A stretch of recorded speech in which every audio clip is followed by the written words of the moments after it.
So my name's Sarah. I manage the Google Cloud partnership as part of the Cisco collaboration team. And before we get started, we kind of just wanted to get a sense of the audience. How many, show of hands here, are familiar with the integrations that we've already done with Cisco and Google Cloud? A few of you, awesome. Well, for those of you that didn't raise your hands, we're going to go over a little bit about why we think both of our products come together to make a really special solution. And for everyone in the audience, we're going to talk a little bit more about some of the more recent integrations that we've done and things that are to come. So with that, I'd like to turn over to my partner in crime, Julia. Hey, everybody. Also, welcome from my side. My name is Julia. I am the collaboration partnership lead for Google. So Sarah and I work heavily together every single day. And without further ado, let's jump into a short clip about what we're doing together.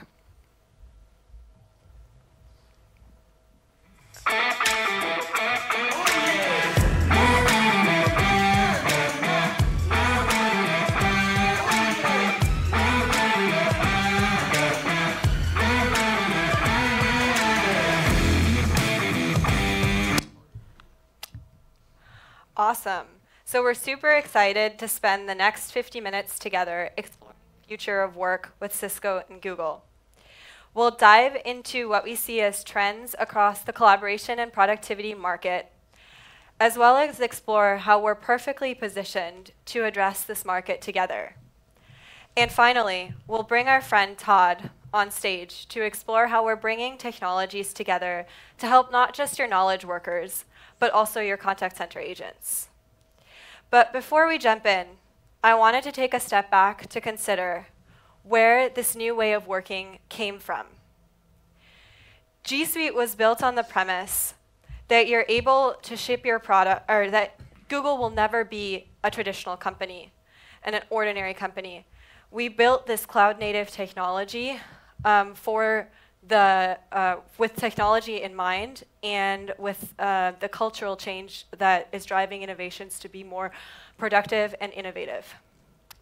So we know that digital transformation through the cloud is disrupting, boosting, and in some cases even destroying industries and organizations, from small startups to the largest enterprises in the world. Taking a quick look at the last century, we know that the rules of the game are changing. And even more so than ever before, the pace at which this change is happening is increasing rapidly.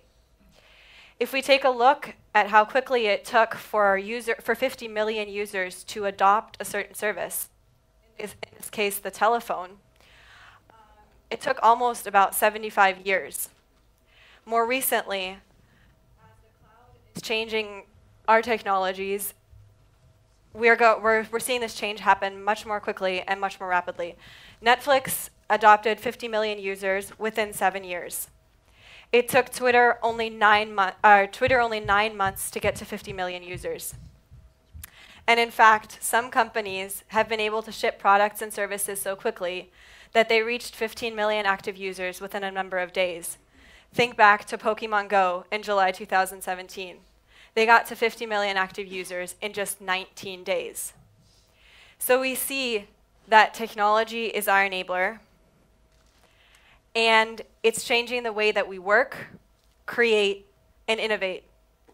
And this is only due to collaboration within the cloud. And as we look at how the workplace is changing more and more, it's not just who is working and the type of people working, but it's also where they're working and how they're working. And we look at how work gets done these days. It used to be, I have a task, I complete that task, and I'd hand it off to the next person to do their task. Well, no longer. More and more, you need to collaborate with a big team of people to get together and be able to, in real time, be able to stay in sync and work on your projects together. And that requires different types of tools to make that happen, which of course we'll talk about later today. And then where you're working is changing. So as a traditional office worker, you might have sat in a cubicle or in an office, and you're pretty siloed from the people next to you. But nowadays, you need to be able to have the tools and the platforms that allow you to work, whether you're on the go, whether you're going from office to office, maybe you're working from home, or maybe you're working from a different office than you used to. We need to provide the platforms and the solutions, and we're very excited to look at that. It's interesting to see how the industry is looking at this and seeing that maybe 90% of organizations are expected to provide mobile working options by 2020. And lastly, who and how you're collaborating is changing. So instead of being something where I might provide a solution to my customer and it's a standalone product, I need to work more and more increasingly with other customers, be able to make sure that my products are integrating with other people. And we certainly understand that quite a lot as we work on our partnerships and we look at our customer environments, making sure that not only the tools they use for meetings and collaboration work well, but they work well with the productivity tools that they have in-house.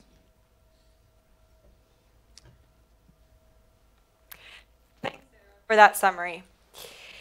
Together, as Cisco and Google, we believe that we can help our customers get ahead of digital transformation. The world is moving towards video conferencing in a professional context, and there's no reason why every meeting shouldn't be a video meeting. It completely changes the dynamics when you can see the other person rather than just hear their voice. And since people want the flexibility to work from anywhere, we want to give them the tools that allow them to collaborate wherever they are. By giving them access to the right tools from Cisco and Google, we believe we're giving our customers the ability to work from wherever they want to while building agile teams across all of the ecosystem partners that they work with every single day. But this vision to create the future of work didn't just come from me and Sarah. Let's take a look at what our two leaders, who, believe it or not, both started at Google on the same day, have to say about this. Yeah, so Amy was at Google. She is the SVP of Cisco Collaboration now. And I have to say it best. We're certainly committed to look at the streamlined way of working, so make it easy so when you're collaborating on a document, when you're scheduling a meeting, when you're joining that meeting, that's going to work all super seamlessly together. And I think you'll see some proof points of that. And not only do we want to make sure that those productivity tools work well in a really modern way, so looking at being able to co-edit your documents at the same time and being in a really open environment, you want that crisp, beautiful audio and video that you've come to expect from WebEx. And not only that, you want that to work with the rest of your product portfolio, whether that's your Cisco video endpoints or your phones and other types of products there. Cool. So it's not only our goal to make collaboration easy, but it's also our goal to make everything really simple and beautiful, as David says. We want to create a great experience for our users as well as for the IT admins. We've made it really easy to deploy and maintain the solutions that we've created together, while at the same time making sure that everything is enterprise grade, reliable, secure, and scalable. So what does Cisco and Google together look like? Well, when we look at how we want Google Cloud and Cisco to work together, and we looked back at those stats that we looked at earlier around the way how work is changing, we wanted to make sure that our solution together was experience-centric, modern, and intelligent. And what does that mean? So when we look at experience-centric, that's really looking at how we talked about agile teams working together, and that communication needs to happen very seamlessly. When you have a meeting, you need to be able to join it, not spend 10 or 15 minutes trying to figure out where the URL is, trying to paste it into your meeting invite, trying to then type in your meeting ID and your passcode. We all know what that's like. Modern.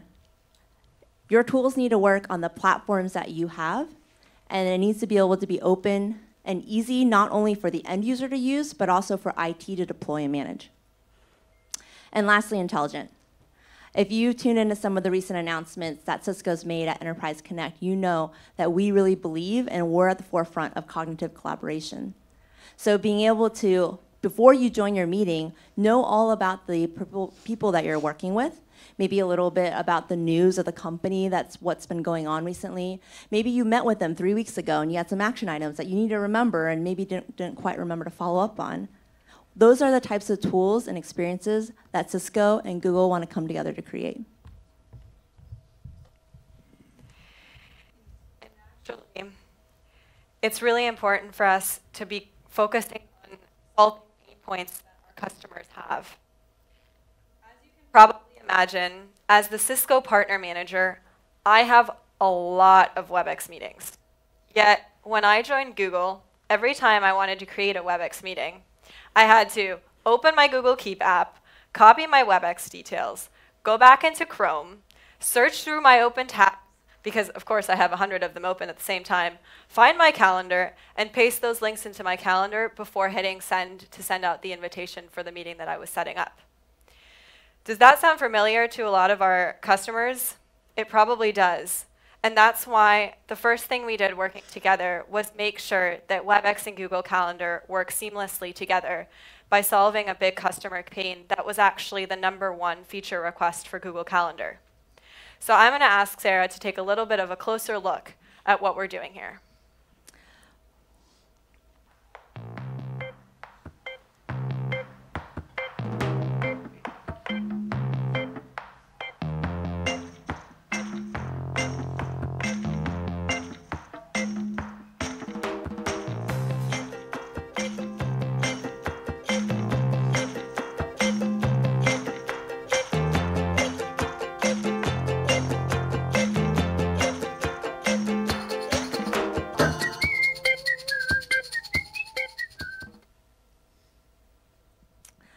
That was pretty awesome. So we've had this integration for the past 6 months, and some of you may have already used it. But it went by so fast and it was so easy that I'm going to talk a little bit about what you just saw.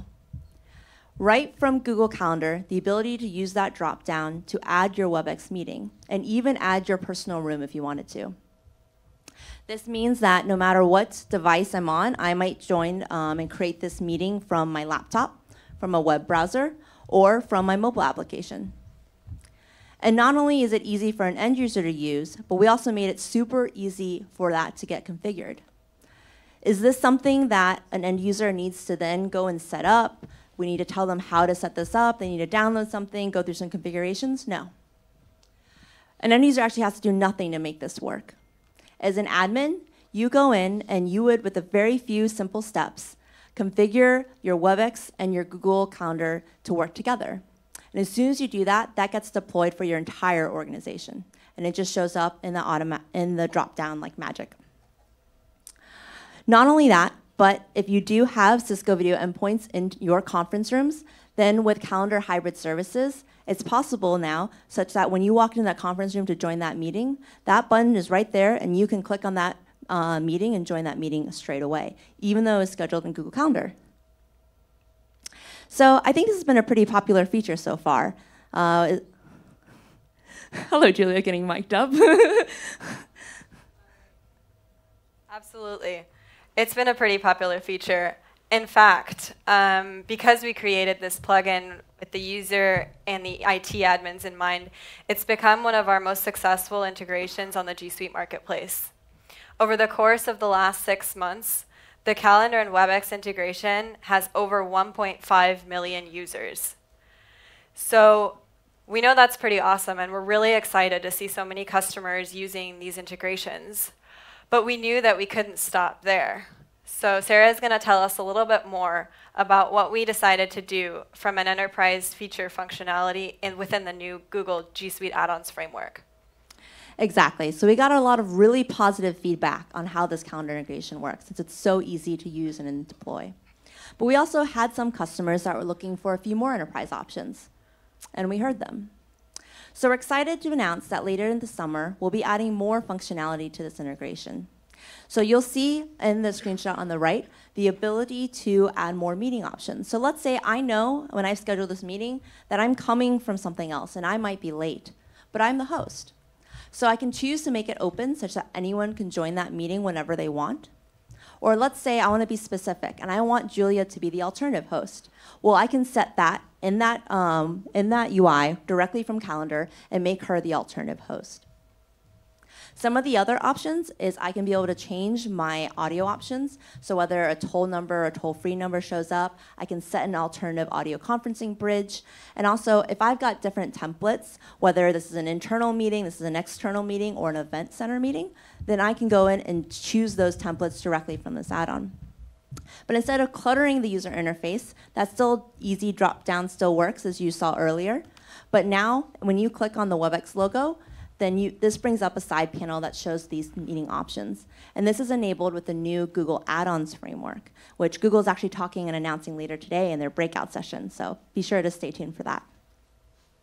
I also want to add that this is not a separate sort of add-on that you need to install. Again, we wanted this to be super simple. It's the same integration, the same easy to deploy. And if you've already got this in your environment, then it's just an easy upgrade to make this happen. So now that we've made meetings super easy to schedule, what are we going to do next, Julia? Thanks, Sarah. And so excited to see and use this add-on when it comes out. For us, as we mentioned earlier, it's really important that not just we make scheduling really easy, but that we make it simple and intuitive for our products to work together, whether you're sitting at home or sitting at your desk or on the go somewhere. When we started working together, we wanted to make sure that WebEx Meetings and Jabber was supported on Chrome OS. These Android apps now give you access to both different programs across mobile phones, Chromebooks, and Pixelbooks. So I'm happy that I can use WebEx Meetings on my Pixelbook to do all my work with Cisco. That's pretty cool. But as many of you probably know, for Google, we believe that the future is browser-based. So we wanted to make sure that our customers have a great experience and could join high-quality meetings directly from a Chrome browser. You don't have to cross-launch a WebEx Thick client. Rather, you have beautiful and crisp audio and video within your browser. And not only can you join meetings, you can also share your screen or any specific app that you choose to do so from your browser. Cases like this showcase how we really want to make it possible for you to use WebEx and the Google tools together wherever you are across the board with whatever device you so choose. And with that, I want to hand it to Sarah to tell us a little bit more about how we're making our experiences a little bit more intelligent. So you talked earlier about making it possible for our mobile workers to also be effective. So if you're on the go and you're joining from mobile, you may not always have the abilities to look at your phone, look at your meeting list, join that meeting. So we worked on integrations with Google Assistant to make that super simple. So now if you are hands-free, whether you're driving or you just happen to be walking down the street, you can really focus on what you're doing. So I can now use my WebEx app on my Android and either join a meeting, start your personal meeting room, or even schedule your meetings without having to open the app and go through all those tabs. And if I want to learn a little bit more about what other commands are available, then I can simply ask Assistant what other commands are there, or you can also check out our WebEx collaboration help articles. So hey, Sarah, are you going to ask Google to schedule our next meeting together? I think I'll let you ask Google yourself. But this is just the beginning. We have a lot more coming, and we're super excited to see the excitement and the traction that we've gotten from our users, our customers, and especially our joint partners. As our partner CDW put it, we're super excited to see such strong partners of ours, Cisco and Google, working together to drive intelligent and reliable experiences that are truly intuitive to our customers.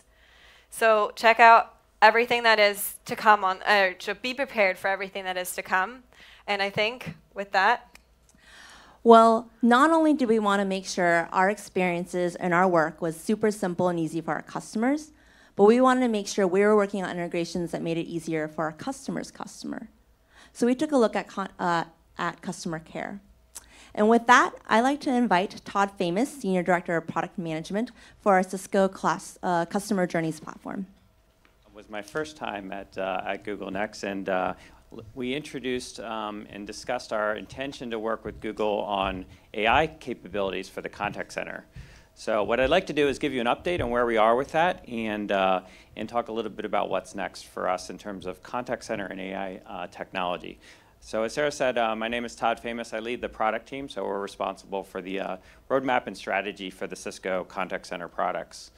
That represents about 3 million call center agents globally. So, I, of course, watched what we saw earlier today, get excited about using these things today in my office.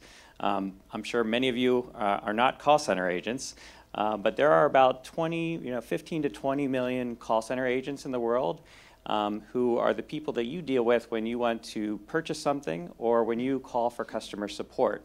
And they use special technology, special collaboration technology, and there's a wave of AI capabilities that are coming into this market very quickly, and we've been partnering with Google on that. Cisco is about 1 out of 5 of the phone calls made to customer support are handled by Cisco contact centers, and that represents globally about 30,000 businesses that use Cisco Contact Center. So our portfolio is we have a range of options. So we have premises-based contact center platforms, and those dominate the market today. This industry is moving to cloud. It's moving to cloud at a rapid pace, but it's still about 85% or maybe even 90% on-premise-based technology that runs the contact center. And so what we're excited about is bringing some of the cloud innovation to those customers and then also enabling them a path to migrate to cloud. So we introduced this in 2018, our first pure public cloud contact center platform. We call it Customer Journey Platform. So we have a cloud offer, a pure cloud offer, our premises portfolio, and then what we've also been delivering in the past year, and the contact center AI technology that we're working with Google was the first example of this, is a set of hybrid services. And these hybrid services are cloud services that we are connecting to our contact center platforms on-prem. And what's exciting about that is that we can bring AI technology from the cloud to 3 million contact center agents today as they plan their eventual migration to cloud. So there's a few areas we've been working with Google on. The first was actually in the virtual assistant category. So we worked with Dialogflow.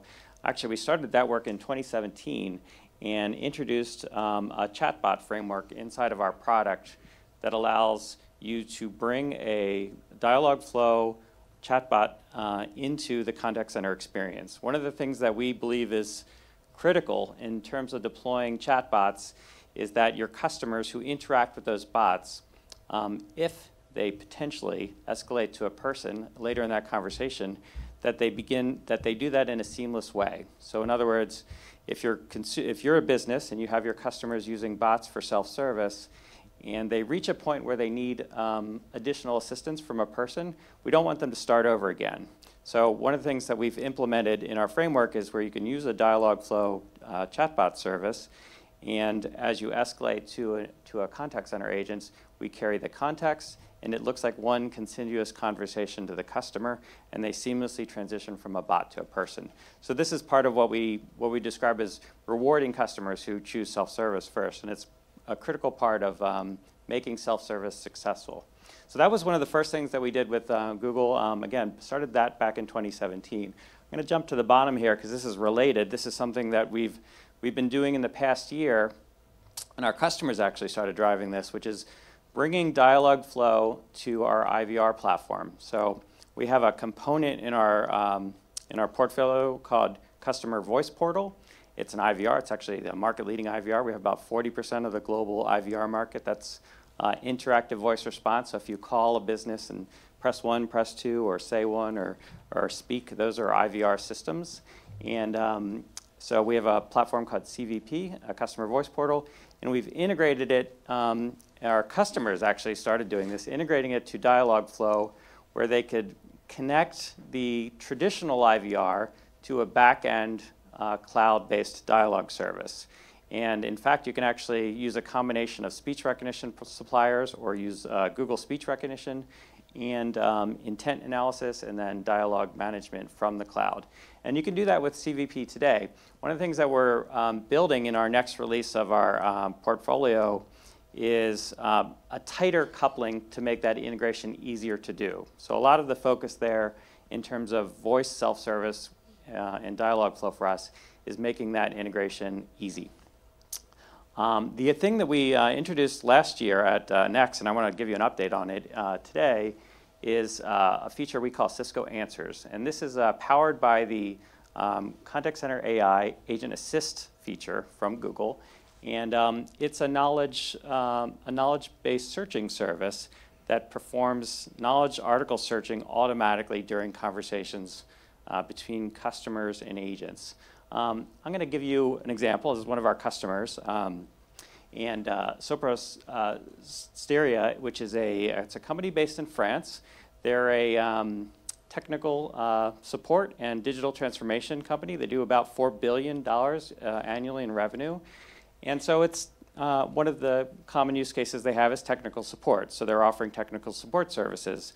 So if you call to get support on your Pixel laptop, you're having authentication problems, you might reach out or call customer support. That would be an example of the types of calls that they would handle. And inside of a technical support contact center, these are really what you've observed. If you walked into the call center, you'd see agents taking calls. The customer explains their problem, and then the agent begins to search.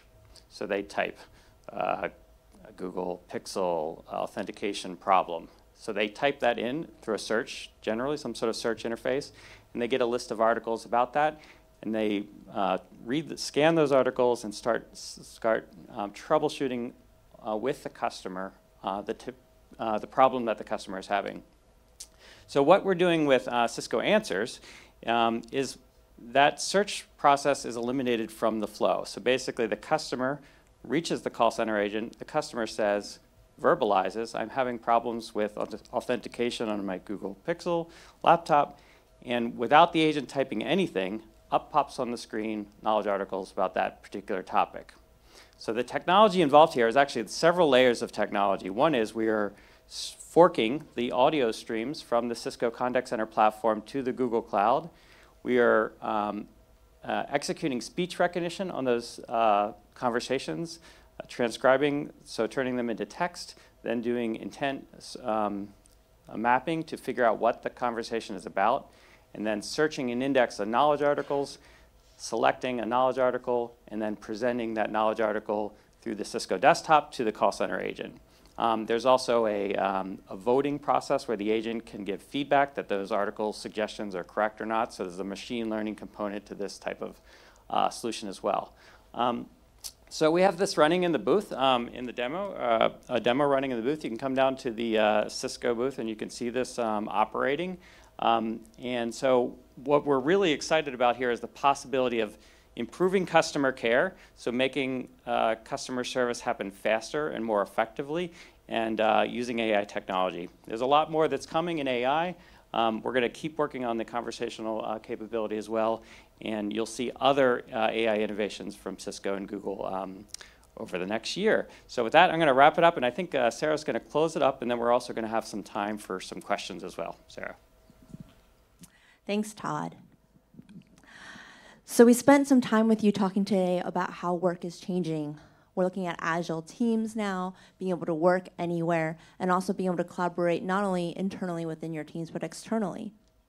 And Google and Cisco are coming together to really make sure that we're providing a modern, experience-centric, and intelligent experience. This is making making employees more productive, being able to collaborate more effectively when you're able to not only schedule your meetings very easily, but join them very easily. And we're also adding intelligence, as you looked at with the Google Assistant integration and also with the contact center integrations. But we're just getting started. So you can imagine once you've joined that meeting, how can Cisco and Google Cloud collaborate together to make that meeting more effective? Or what can you do to make your documents and your projects and your action items show up in a better way during your meeting or maybe after your meeting, and making sure that progress continues and keeping those teams in constant contact and collaboration throughout their project life cycles. Well, we've got some ideas, but we'd love to hear from you as well.